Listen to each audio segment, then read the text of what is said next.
qué usas tu energía? En Ecopetrol usamos nuestra energía para acelerar la transición energética. Por eso utilizaremos el hidrógeno verde para tener más recursos limpios y renovables. Somos energía que transforma a Colombia. Ecopetrol. Bueno, cuentan que antes que se hubiera apasionado por mujer alguna, Fabio Rubiano jugó su corazón al azar y se le ganó el teatro. Y hoy estamos aquí en el Teatro Petra, en la escenografía maravillosa de Perderse, una visita a la vorágine. Vamos a conversar sobre eso, pero también vamos a conversar sobre las tablas mismas, sobre el teatro en Colombia y sobre el maestro Fabio Rubiano, que nos ha concedido esta entrevista y esta posibilidad de conversar y de tener esta bella conversación que queríamos tener hace rato. Muchas gracias, maestro. No, gracias a ustedes por la espera. Ha sido un año vertiginoso con muchas actividades, estrenos, festival, giras, temporadas, de todo. Entonces agradecemos como eso y agradezco que han esperado que saliera de eso un poco. Bueno, Fabio es fusagasugueño, ¿cierto? ¿Cuánto tiempo en Fusagasugá? Infancia, primeros años, dolores. Hay un tema que me parece particular que quiero que conversemos un poquito y es el tema de la cantidad de carreras. Creo que por ahí hemos pasado de intentar la expectativa de otra persona o algo parecido, ¿cierto? O de los padres o cosas así, y tener una pasión profunda y honda que en el caso de Fabio Rubiano pues se convierte en maestría, pero quisiera hablar de los primeros años. En Fusagasugá viví 8 meses. Sí, yo nací en la vereda Tierra Negra. Mi partera se llama doña Leonor, que era una señora costeña, según lo contó mi madre. Y nada, ahí se vinieron para Bogotá. Pues mis papás llegaron a Bogotá en los años 40, mi papá era de Boyacá, mi mamá de acá de Cundinamarca, de Nocaima. Y vinieron en los años 40, tuvieron sus hijos, yo fui el último, estaban ya, pues, tenían sus raíces acá en Bogotá, pero les dio una loquera, sobre todo a mi papá, pues mi mamá lo secundaba, y compraron como algo en Fusa, como quería volverse ganadero y hacendado, y por eso no le funcionó, el zapatero a tus zapatos. Ya era un hombre urbano, mi mamá ya era una mujer urbana y nada, eso no les funcionó, entonces les tocó devolverse y como casi que volver a empezar. Mi mamá dice, lo único bueno de Fusa fue usted. Entonces pero igual fue parte de un proyecto, ¿no? O sea, fue en medio de un proyecto. Sí, mis papás querían como explorar y hacer como ese tipo de empresas, pero pues no lo lograron, entonces volver a empezar. Yo creo que perdieron ahí harta plática. En varias entrevistas has contado que, bueno, tú llegas y estudias como hacia el sur de Bogotá, en colegio público, en un colegio que además creo que se llamaba Sergio Arboleda, si mal no Colegio estoy. Nacional de Bachillerato Sergio Arboleda. En la mañana se llamaba Sergio Arboleda, en la tarde Andrés Bello y por la noche José María Obando. Sí. O sea, una locura. Sí. Todas las caras del país en el mismo colegio. Sí.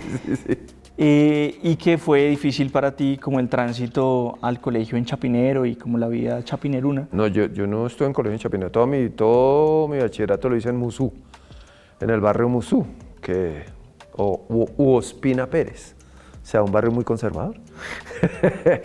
Y ahí yo hice todo el bachillerato. Cuando yo tenía 11 años, mis papás salieron del Restrepo, que era como el sitio para mí ideal de vivir, el Restrepo, y se fueron para Chapinero porque compraron una casa que estaba bien caída. Entonces la compraron muy barata. Chapinero en ese momento era regomelo. Era picado, como decían en esa época, era picado. Era regomelo y ahí para mí fue un golpe porque yo no tenía ni camisetas Lacoste, ni tenía jeans Levi's, ni nada como ni me vestía bien, ni tenía ni tenía la cicla de cross, era yo un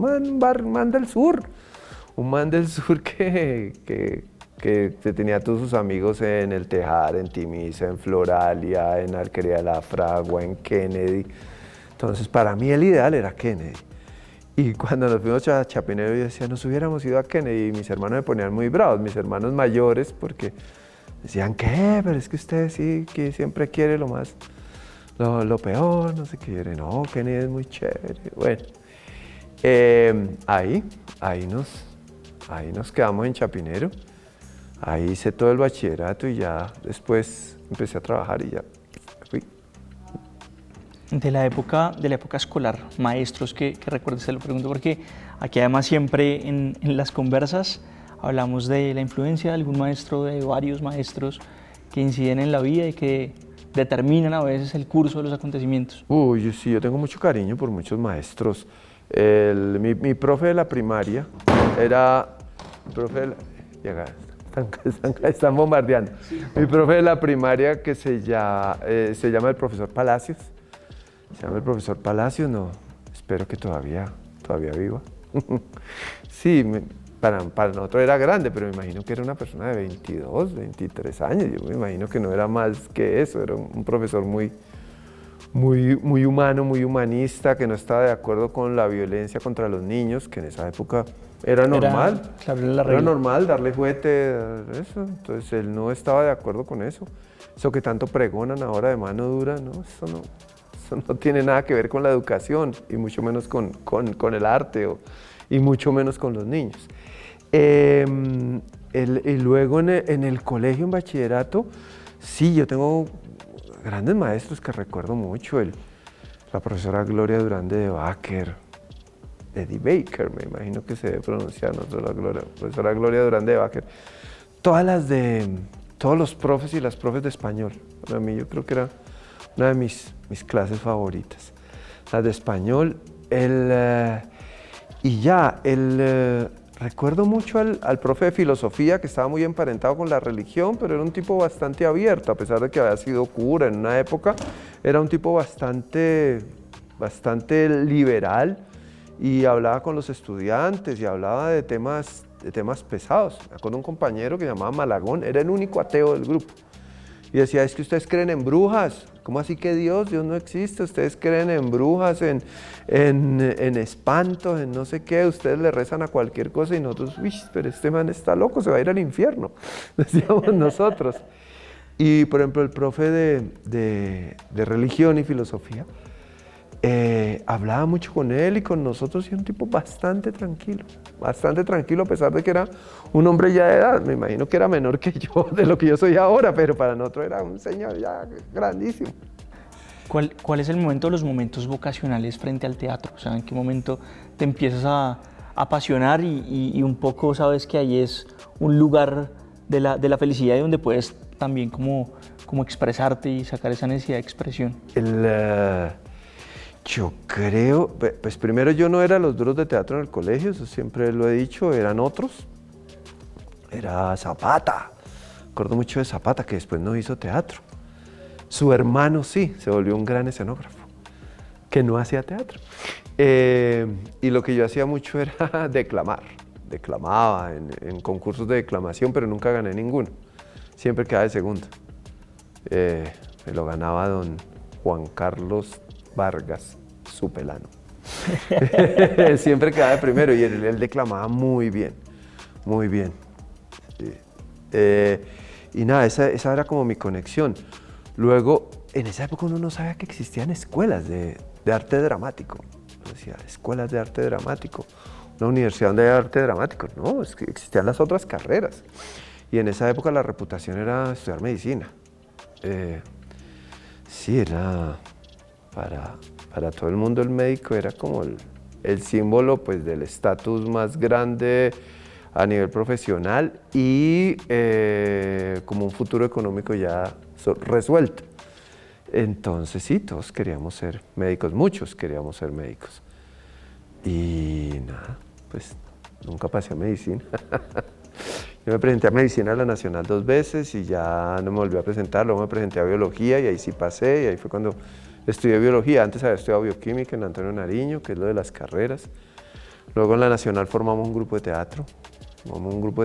Y ahí trabajamos mucho en el grupo de teatro, éramos muy disciplinados y hacíamos estudios políticos. Teníamos un grupo, tenemos que 16 años, 17 años, y nos reuníamos casi todas las tardes a hacer estudios sobre textos políticos, Matajones. ¿Cuál era la discusión del momento? En ese momento era la reforma educativa, se llamaba el Plan Atcon, pero éramos muy chiquitos. El Plan Atcon, que era que querían instaurar un sistema de carreras técnicas y y como limitar las profesionales. Y entonces el plan ATCON incluía quitar muchas carreras, muchas materias que tuvieran que ver con humanismo, con ciencias sociales y dejarla puro y duro técnico. Entonces por eso duraban 3 años. Para nosotros eso era terrible porque era crear operarios que no tuvieran una relación con el ser humano, con la familia, ni con la política, ni con todo el conocimiento alrededor de la sociedad. Ni con la creación de símbolos, de significados profundos. Pero para nada. Entonces era solo sea empleado. Y eso se instauró. Nosotros duramos como 2 años y medio montando una obra que empezaba con el descubrimiento y terminaba con la instauración del plan ATCON. Obviamente eso era un proyecto así demasiado grande y nunca se logró. Faltaba mucha investigación, no existía internet. Pero estudiábamos, éramos juiciosos. En cambio, biología yo casi no estudiaba. Lo que estudiaba era lo otro. Por eso pues tuve que retirarme. Quería preguntarte por eso, no particularmente o solamente por tu propia biografía, sino porque creo que es un elemento común en muchos artistas, muchos directores, muchos escritores, muchas personas que hacen teatro, y no haga teatro, ¿sí? Como el tema de es que uno no se puede dedicar al teatro. ¿Para qué se va a meter a eso? ¿Para qué se va a meter a eso? Digamos, a veces uno como que cree que es como parte del sentido común, que eso es así, siempre ha sido así, pero no, digamos, no es cierto, ¿cierto? Sí. Entonces, ¿cómo fue ese proceso ahí de decir, no, lo mío sí es el teatro, no tengo por qué estudiar esto para complacer a nadie y definitivamente esta es la pasión y con esta pasión vamos a seguir No fui adelante? tan arriesgado. A mí me costó, yo sí hacía caso. Me dijeron, no, ¿qué se va a poner a estudiar literatura? Yo quería estudiar literatura, como haciéndole coquitos al teatro, pues no iba a decir arte dramático porque no existía una escuela de arte dramático. No sabía, yo sí existía la escuela distrital y existía la ENAD, pero yo no sabía. Entonces, nada, pues yo intento estudiar otras carreras mucho más tradicionales para que mis papás no se sientan defraudados. Y cuando estoy estudiando economía, veo el anuncio en los sótanos de la Jiménez, de la Escuela de Teatro, y bajo, y ahí es cuando veo a un señor con un pelo así gigantesco, y estaba hablando con unos estudiantes que le decían maestro. Yo dije, no, esto es lo mío. Venía a estudiar con señores que siempre estaban de corbata y hablando sobre temas económicos y cosas que la verdad me costaba mucho. Y entonces me inscribo a la escuela de teatro y duré como un semestre estudiando en la mañana teatro y en la noche economía. Y en las tardes reparaba máquinas de escribir, porque yo había trabajado en una empresa de reparación de máquinas de escribir y ahí hacía lo que llaman camarones. Camarones, que es cuando a uno le sale un trabajo aparte, como una chisga, un contrato inmediato. Venga, repáreme esto. Y eso salía y pagaban bien. Y uno pues hacía y ahora me parece muy chistoso tener todas estas máquinas de escribir y he tratado de arreglarlas, pero me acuerdo de muy poco. Eso fue hace 40 años, mano. Y que usualmente se usan para representar las viejas oficinas. Sí. Claro. Aunque no solo Sí. tienen esa representación, ¿no? Sí. Pero igual es un objeto muy bonito, muy bonito. Toda la máquina esta es muy bonita. Sí. Pero para profundizar un poquito como en ese tema, digamos, quisiera saber cómo percibes esa forma en que a veces en países como el nuestro, ¿cierto? Se subordina el arte, ¿sí? Y se ve como algo secundario, en el mejor de los casos, ¿cierto? Si no es que es subordinado al entretenimiento y eso en otras, digamos, de otra manera sirve para ponernos en el espejo de una sociedad que no valora tal vez las cosas más importantes. Claro, hay dos esquemas frente al teatro. Uno, que si uno hace teatro se va a morir de hambre. Y lo otro es que los artistas llevamos una vida bohemia. O sea, como que nos la pasamos de rumba y en bares y en cafés. Una imagen que se sostiene como, no sé, como el París de los años 20 o el Berlín de entreguerras, sí, como todos estos cafés, como llenos de poetas fumando y escribiendo y tomando y en relación con prostitutas. Eso es un esquema muy básico. Sí, eso pues Los cafés están llenos de abogados, y ingenieros, y de médicos, y psiquiatras, y de todo. No, eso no es de los artistas. Primero, los artistas trabajamos un montón, trabajamos en horarios muy fuertes. Por decir algo, entonces tenemos una gira a Brasil. Entonces viajamos hoy, llegamos mañana, dormimos, al día siguiente hay que visitar el teatro, montar escenografía, montar luces, hacer ensayo con sobretítulos, que es un ensayo insoportable porque es texto, mirar cómo va el sobretítulo, texto, mirar cómo va el sobretítulo para que el público entienda qué es lo que uno está hablando. Llegamos agotados a la función, se hace la función, va bien. El día siguiente, en la mañana, si todo salió bien, tiene uno libre. Pero por la tarde ya tiene que irse al teatro a hacer función y al día siguiente se devuelve. Pero entonces, si no salió bien, hay que corregir otra vez. Hay que volver a ensayar y corregir. Bueno, nosotros nos matamos y tenemos muchas discusiones para que las cosas salgan bien a la primera función. Y lo de que se muere de hambre, pues yo creo que en cualquier profesión se puede morir de hambre. Es una profesión dura, pero el pensamiento es tan esquemático que miren todas las universidades que tienen ahorita teatro. Universidad del Bosque, Universidad Javeriana, Universidad Central, o sea, programas de teatro hay en casi todas las universidades. Entonces, si no fuera tan rentable, entonces, ¿por qué abren tantas facultades de eso? Es un abanico muy grande. Lo que pasa es que hay que hacer un poco servicio militar, porque tú de pronto estudias teatro y no sales a actuar en una pieza exitosa o en una serie exitosa o en una película exitosa. Hay que hacer mucho camino, hay que dictar clase, hay que hacer talleres, hay que trabajar en otro tipo de eventos, hay que formar grupos, hay que formar equipos. ¿Qué es la parte más difícil del teatro? Formar los equipos, porque en los equipos están las emociones humanas. No porque sean teatro, no porque sean artistas y tengan más emoción que otra profesión, yo no creo eso. Que seamos más sensibles, no creo eso, pero pues respeto a quienes lo creen. Pero trabaja uno con relaciones humanas, emociones humanas, con amores, con odios, con envidias, con eso. Entonces, si no es tan diferente a otras profesiones. Pero lo más difícil es generar grupos, por eso nosotros nos sentimos muy orgullosos del Petra, del Teatro Petra, porque hemos logrado consolidar un equipo que obviamente se va renovando, se va transformando, gente se va.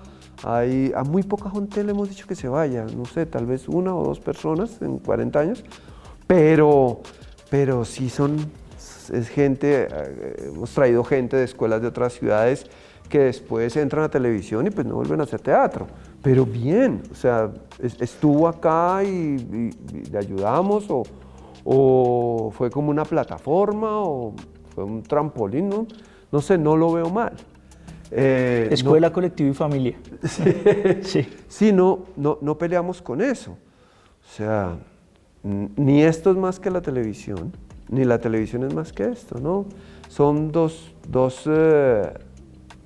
géneros diferentes que son complementarios.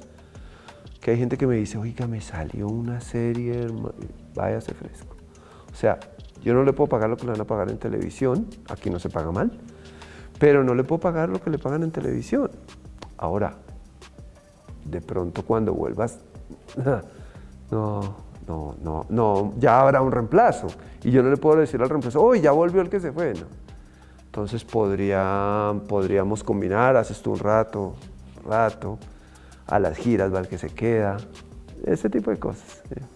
¿Cómo fue el proceso del Teatro Petra? Es decir, situémonos como finales de los 80s, creo que no sé cuál es como tu primer momento de actuación en televisión, pero recuerdo pues estás en Vuelo Secreto, después en Crónicas de una generación trágica, que son 2 emblemáticas de la televisión colombiana, y supongo que ibas alternando. ¿Cómo fue ese proceso de construcción?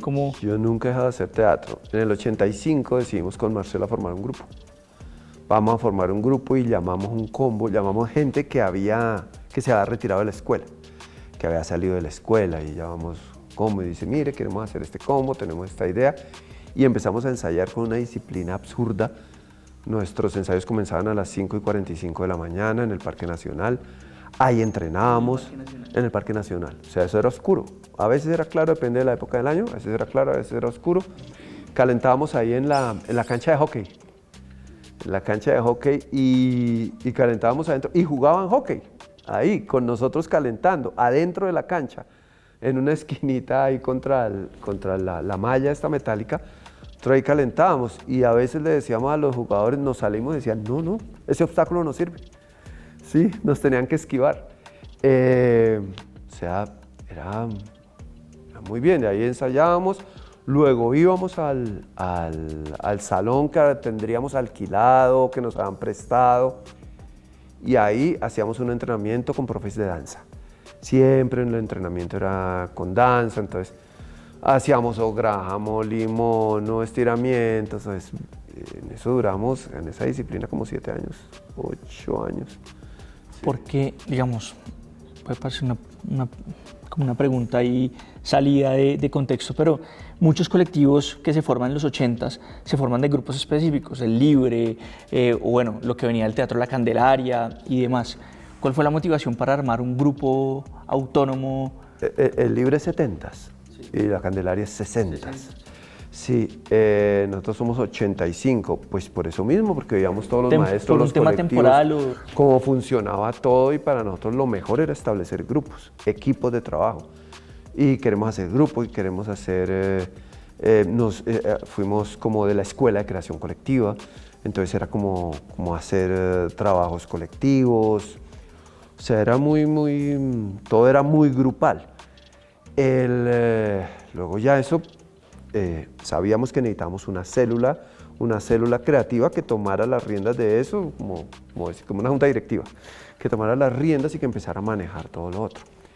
Pero el primer grupo sí era absolutamente colectivo. En la primera obra duramos ensayando 18 meses, que es una barbaridad, Obviamente no pagábamos, no nos pagábamos. Era ensayo, y así tuvimos nuestra primera obra que llamó El Negro Perfecto, que la estrenamos en el 87, después de 18 meses de ensayo. Y ya, la segunda obra duramos 1 año montándola, ya no 18 meses, sino 1 año, y la tercera obra 3 meses. Y a partir de ahí nunca hemos pasado de 3 meses. Siempre nuestros montajes son de 3 meses, a veces un poquito más, 12 semanas, 14 semanas, sí, pero esa es la medida, sobre todo por nóminas, porque ahora sí pagamos ensayos, pagamos cada función, pagamos cada gira, que en gira se paga mejor, funciones vendidas, todo se paga. Y la gente pues se pagan de una manera bastante digna. Siempre hay una motivación política, ¿no? Y política no en el sentido partidario, sino obviamente pues porque se está representando algo, porque hay allí también una vinculación simbólica, sentimental, emocional con lo que está pasando en el país, con lo que se quiere mostrar de la obra. En los inicios o posteriormente en el teatro, claro, yo sé que el Teatro Petra ha sido muy plural y que los actores tienen diferentes ideas y demás, pero hubo algunas intersecciones políticas en términos de la motivación de queremos hacer esto, queremos decir esto, queremos expresar esto. El teatro y la política tienen como el mismo origen en la relación con el pueblo, con la audiencia. Y siempre es popular, ¿no?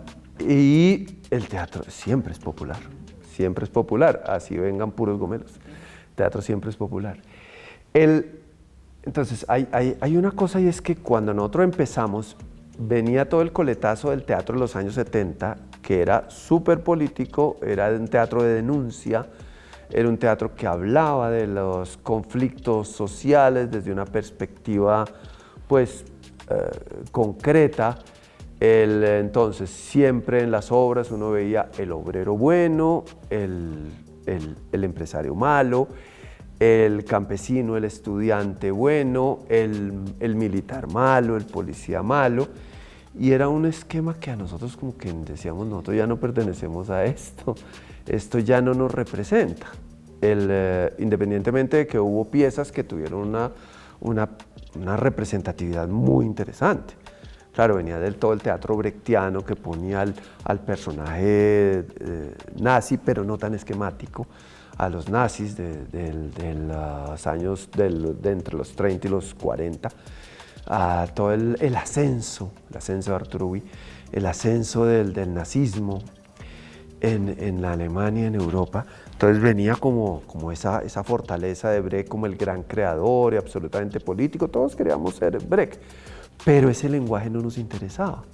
No nos interesaba hablar de esa manera, que me parece un esquema que aún hoy en día creen que alguien que piensa políticamente piensa así, como que todos los obreros son buenos, que todos los campesinos son buenos, y que todos los militares son malos, que todos los empresarios son malos, que el capital es malo, que todos los...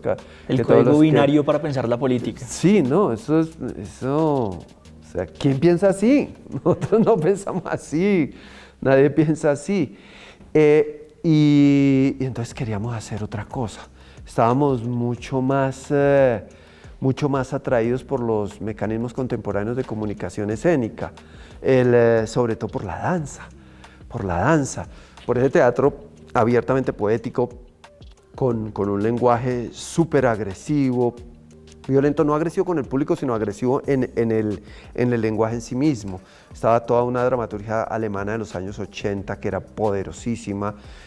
Alemania siempre ha sido un eje muy poderoso. Estaba Pina Bausch con sus grandes puestas en escena, con Café Müller, con bueno, las grandes puestas de esta absoluta maestra, y a nosotros eso nos deslumbraba. Pero llegó un momento, y precisamente en el 85, donde vemos un Ubu Rei de un grupo que llama Teatro do Ornitorrinco de Brasil.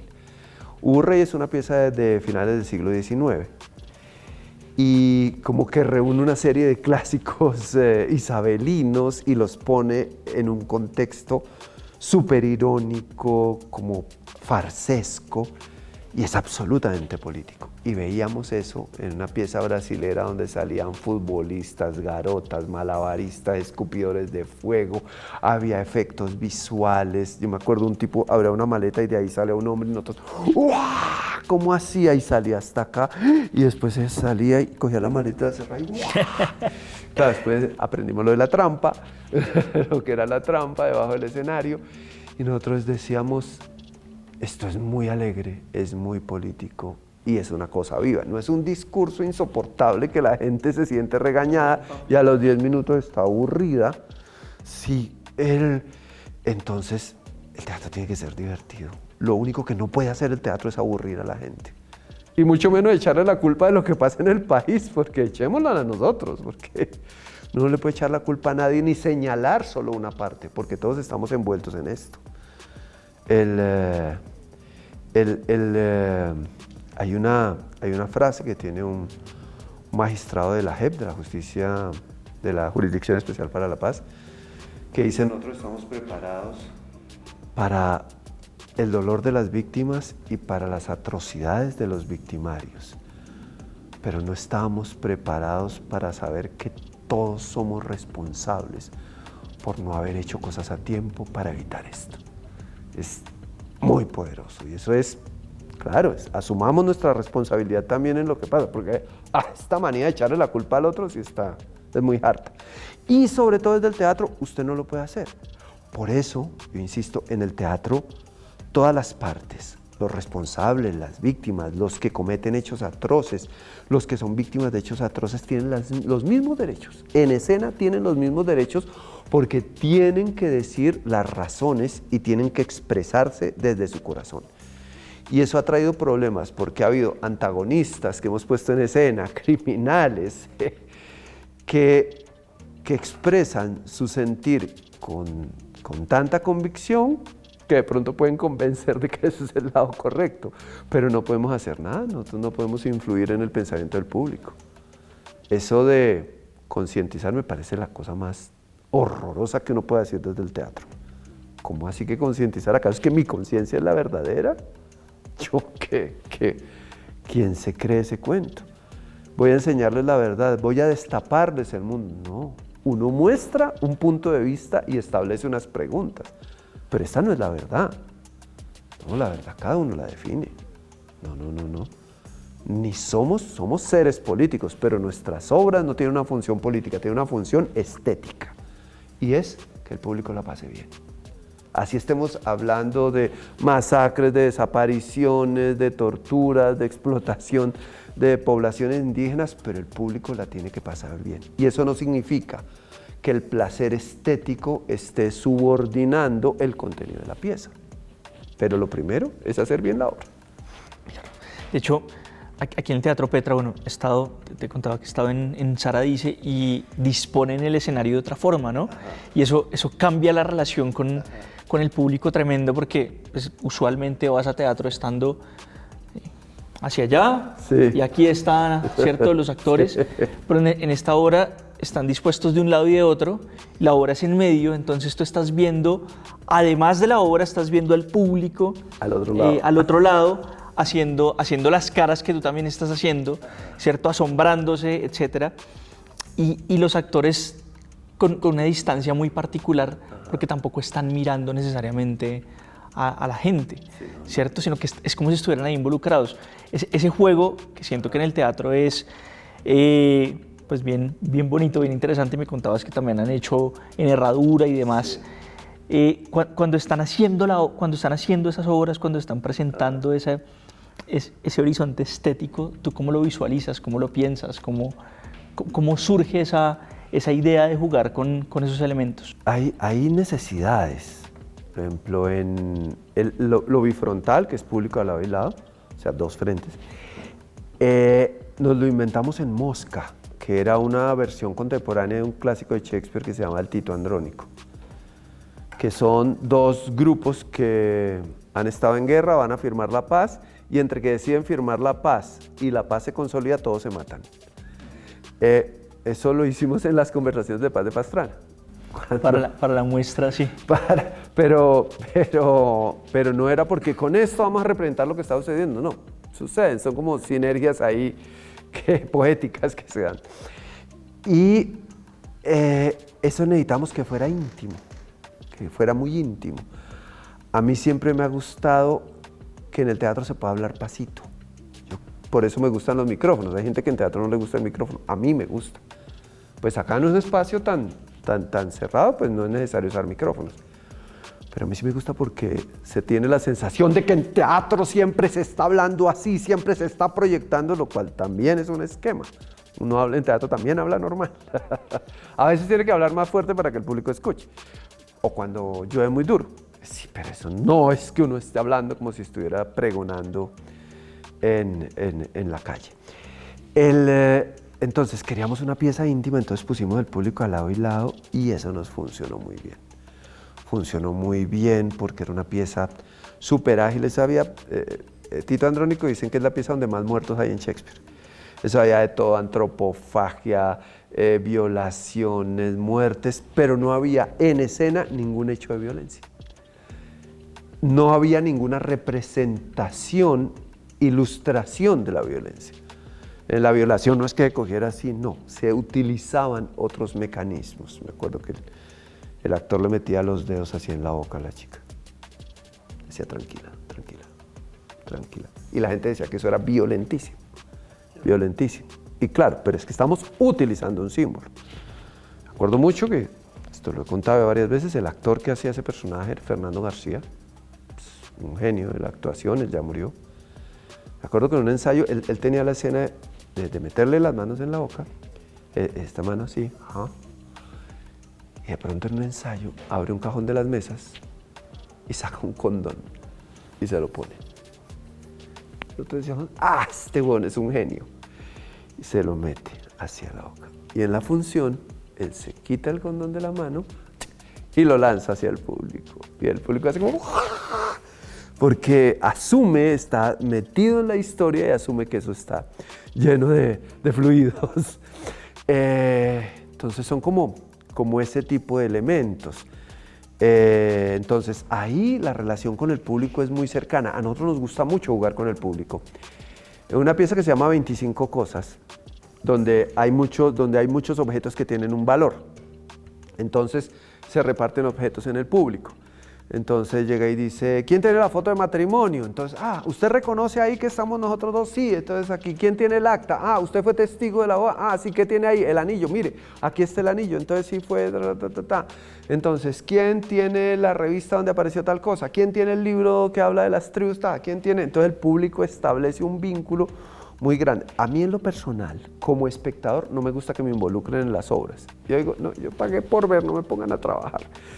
Pero si nos hemos dado cuenta que al público le gusta mucho participar y estar ahí involucrado en eso. No a todos, siempre hay un porcentaje de público que no le interesa participar.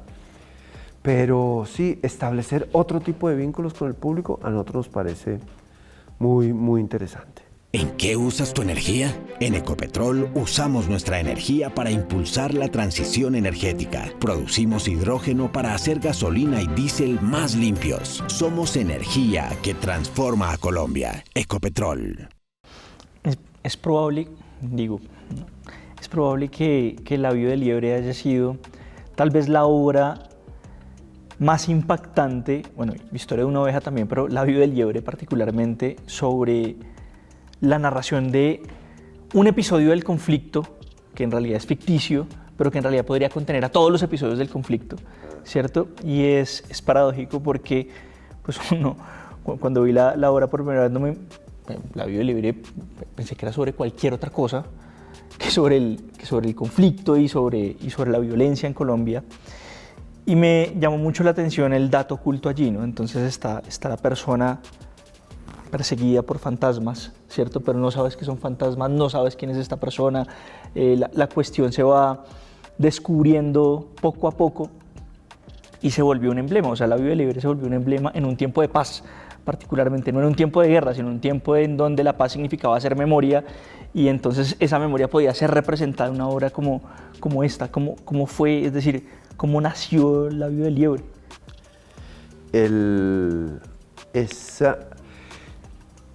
Vivíamos en ese momento, bueno, todavía se vive por desgracia.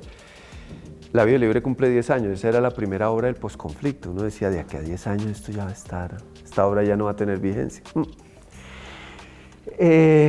Eso parte de una premisa, y es, uno veía que grupos armados, en el caso de La vida del liebre eran grupos paramilitares, mataban, descuartizaban, violaban, dejaban muertos en las escuelas de los pueblos, tomaban sangre, se hacían videos, festejaban las atrocidades.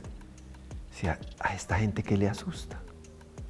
Si mata, remata, contramata, ¿qué le asusta? Entonces decíamos, algo que no pueda matar. ¿Qué es lo que no puede matar? El pasado. Usted no puede cambiar el pasado.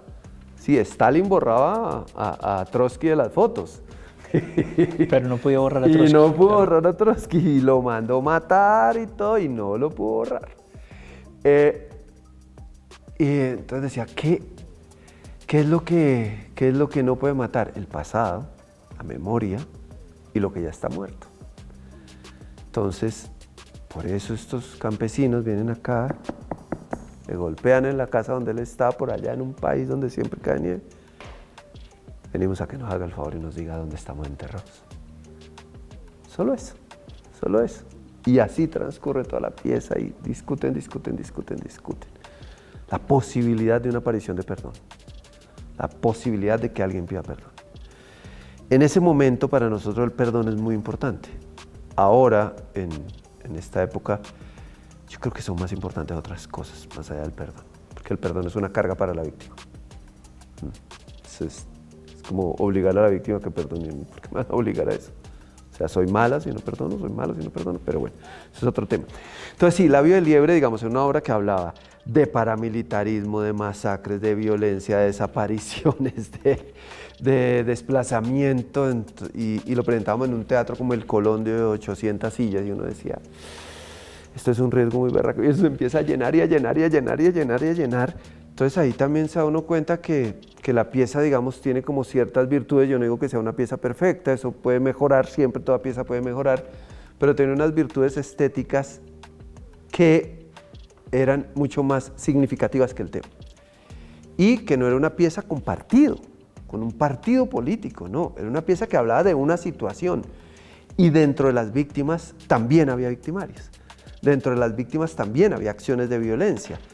Entonces eso genera como una contradicción. Dicen, ay no, pues usted está poniendo un paraco bueno y a unos campesinos que son malos porque hay abuso sexual dentro de la familia y no pasa nada. Entonces dicen, no estoy echándole la culpa a nadie, sino estoy viendo un elemento complejo en toda su dimensión y en todas sus contradicciones.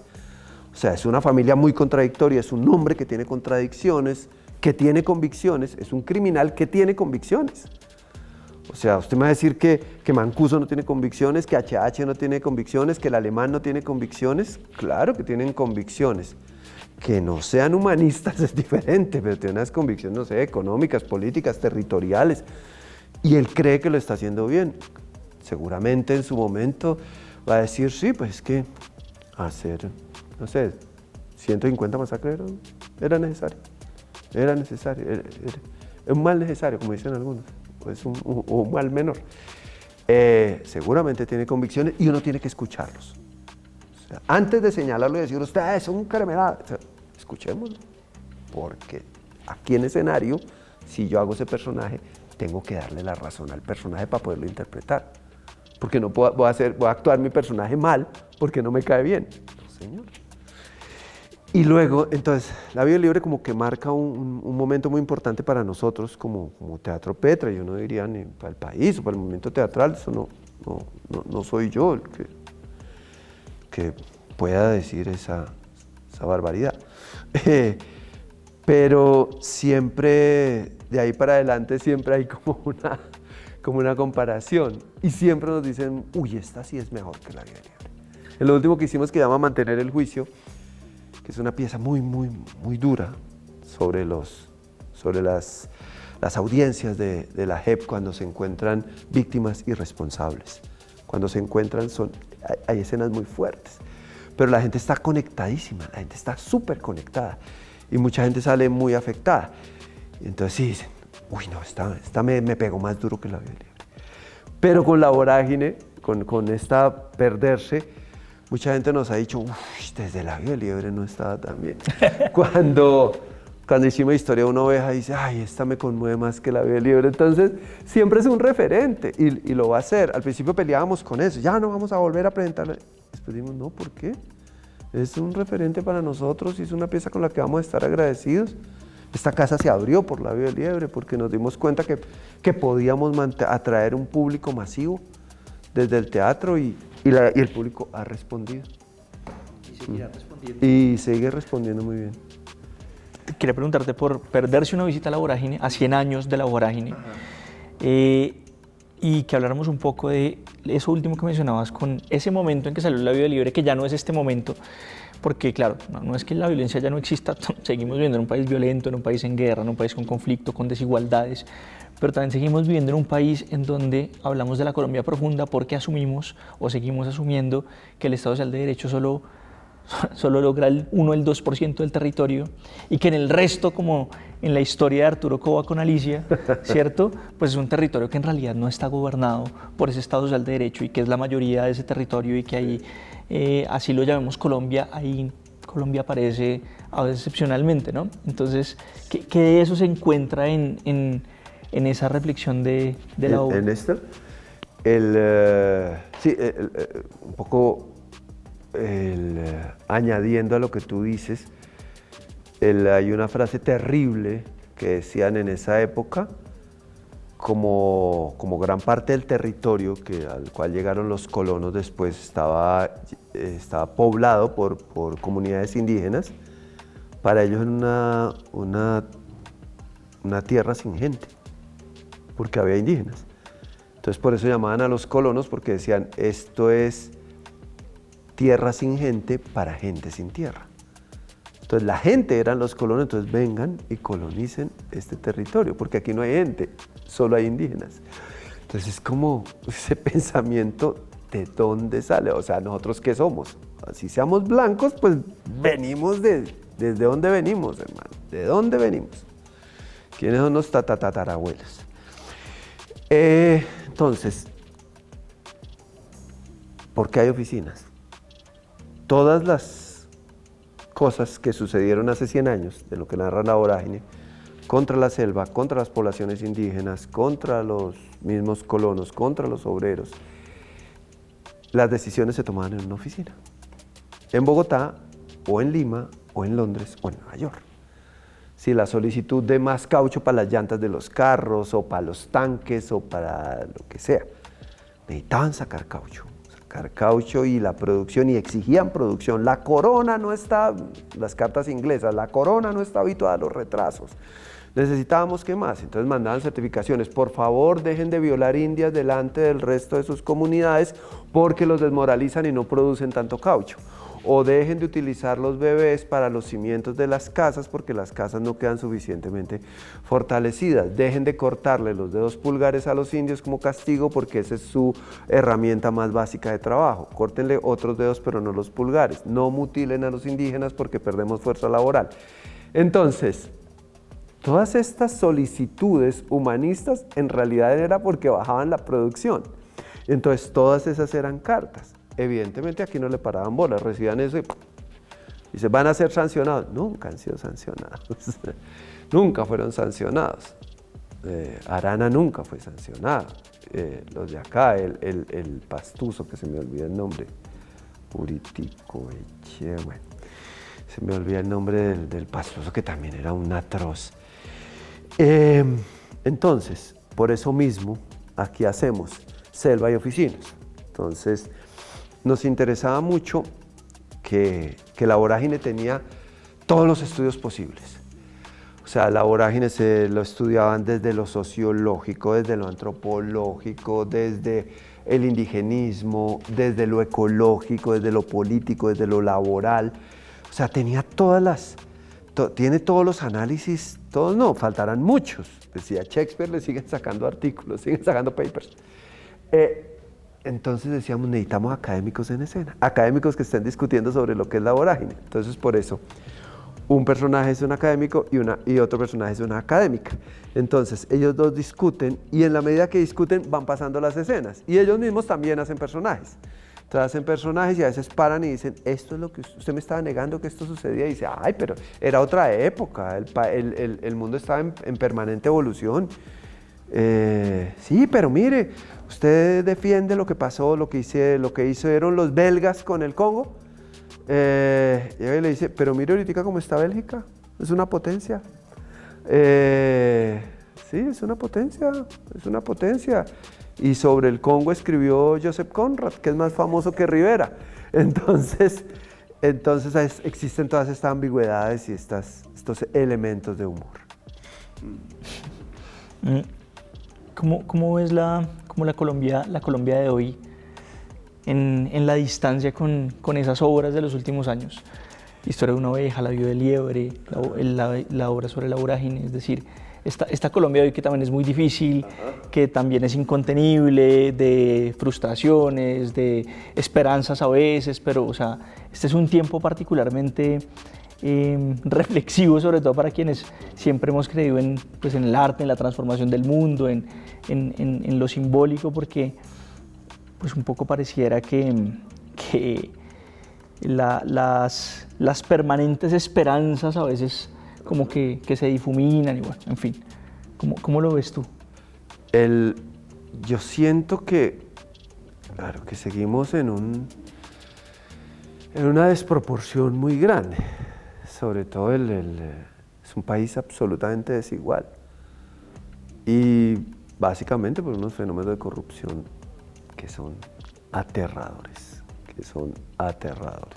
que han existido, que llevan saqueando este país, y grandes empresas y grandes empresarios lo han hecho porque han sido contrataciones con el Estado. Que sí, se habla de los grandes capitales y que debemos agradecerle, pero muchos de los capitales se hicieron por contratación con el Estado.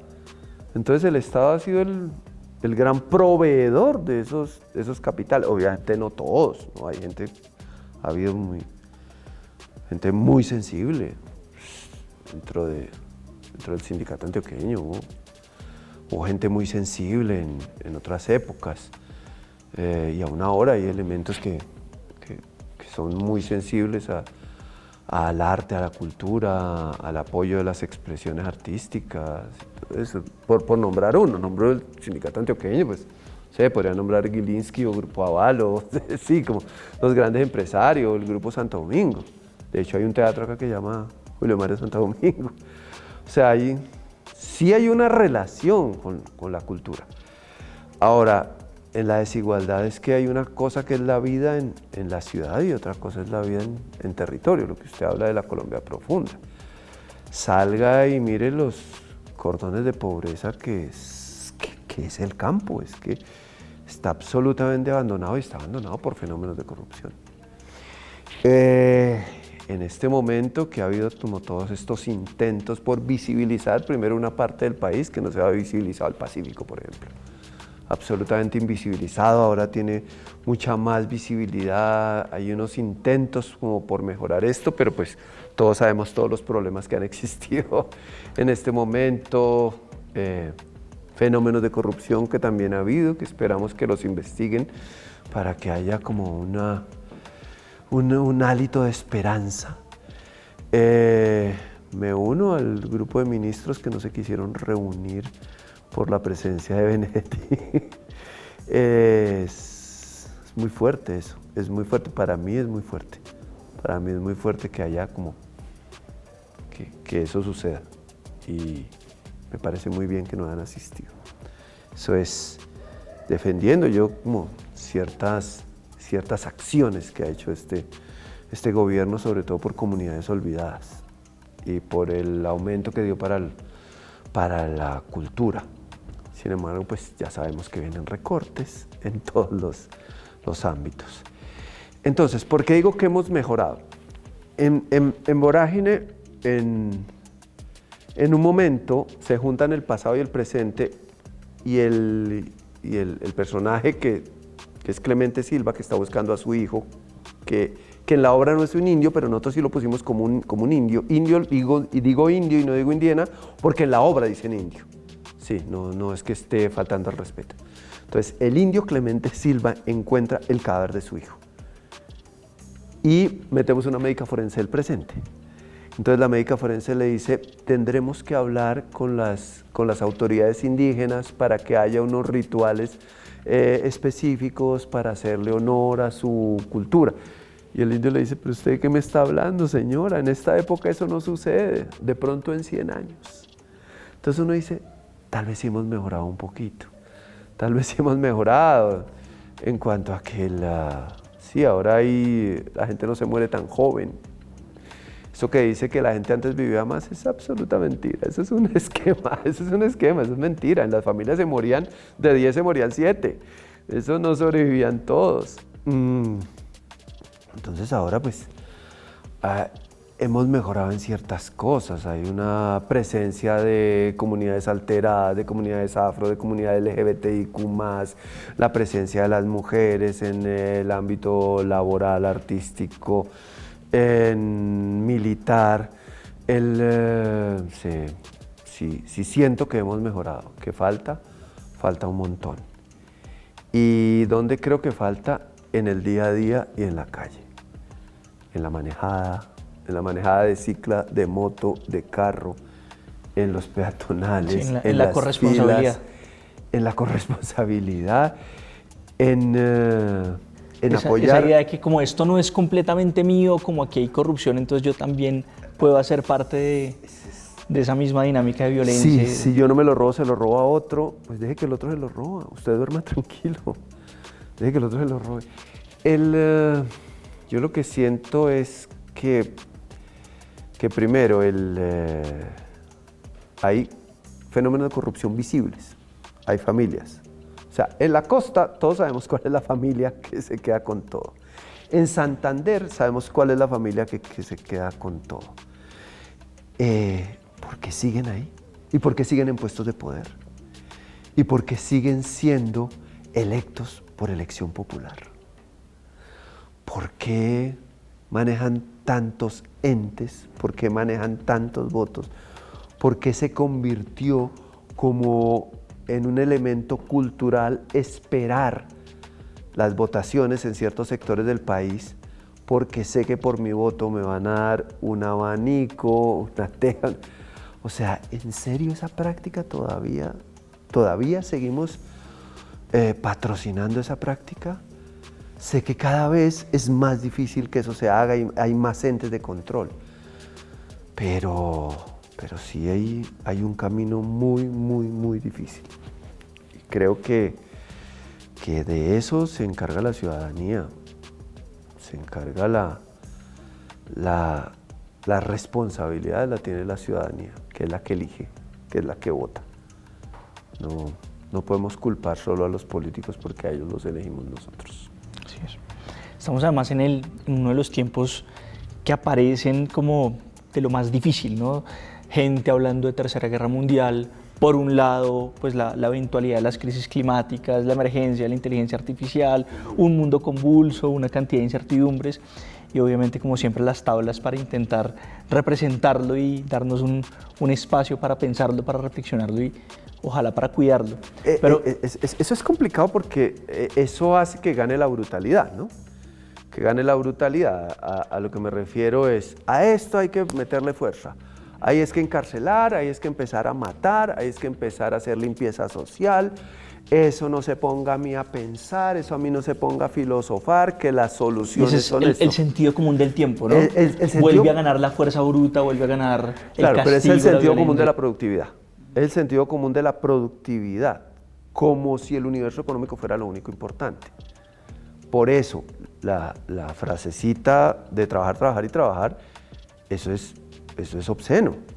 O sea, no señor, es trabajar, vivir y descansar. Usted tiene una familia, usted tiene unos hijos, usted tiene derecho a ir a teatro, usted tiene derecho a ir a un parque. ¿Cómo así que trabajar? Y ahí mismo se encuentra la respuesta de por qué subordinamos a veces el arte, la cultura. Señor, es que usted tiene derecho a tener una vida completa. Una vida completa. Su vida no es su trabajo. ¿Quién lo dice?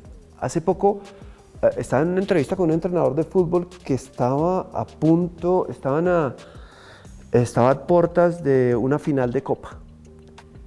Y le dice al entrenador, ¿usted le dio permiso a su máximo jugador de que se fuera a ver el nacimiento de su hijo antes de la final? Y él dice, por supuesto que sí. Es que hay algo más importante que un hijo. Y dice, pero es que es la final. ¿Sí? ¿Y no? Es que es más importante su hijo, su amor, su vida, su humanidad. Es mucho más importante que esto, que si perdemos, bueno, pues perdemos. Él fue a ver a su hijo, que es lo más importante para su vida. Un trompetista, muchos artistas, Wynton Marsalis, que fue el mejor trompetista del mundo, junto con Arturo Sandoval. Y él le decían, su vida es la trompeta. Y dice, ¿trompeta es mi trabajo?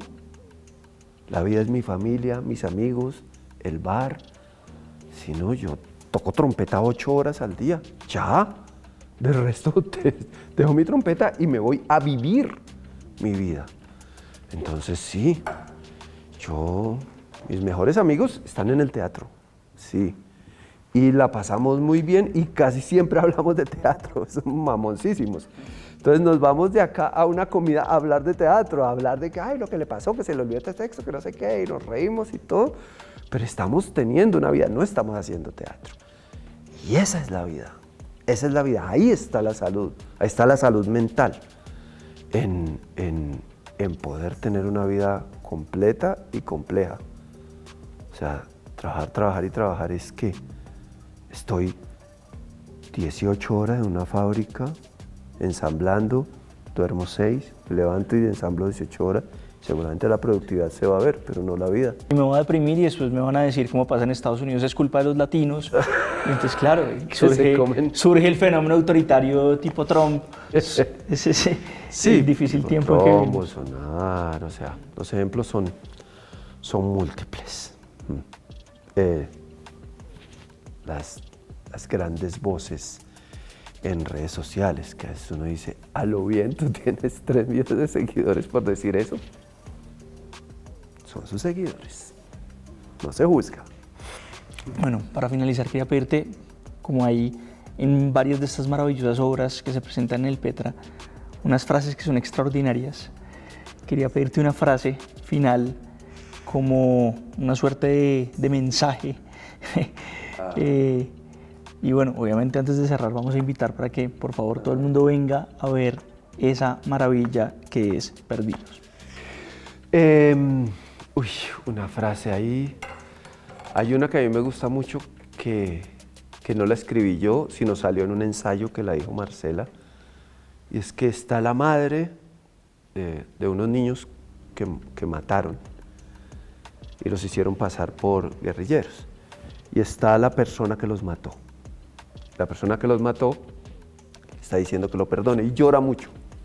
La persona que los mató, el sargento, sí. La persona que los mató llora mucho. Y llora realmente, el actor se conmueve mucho. Y entonces ese llanto era raro. Y en un momento Marcela le dice, yo lo perdono, pero no llore, que esas lágrimas a usted no le pertenecen. Sí. Para mí es como de las grandes frases de la historia de este grupo que me parecen muy, muy poderosas. Fabio Rubiano, muchas gracias por esta usted. entrevista y a venir a ver Perderse, una visita a la vorágine. Sí. Gracias. Miércoles a sábado, aquí estamos. ¿En qué usas tu energía? En Ecopetrol usamos nuestra energía para mitigar el cambio climático y así lograr 0 emisiones netas de carbono en 2050. Un compromiso impulsado por la transición energética. Somos energía que transforma a Colombia. Ecopetrol.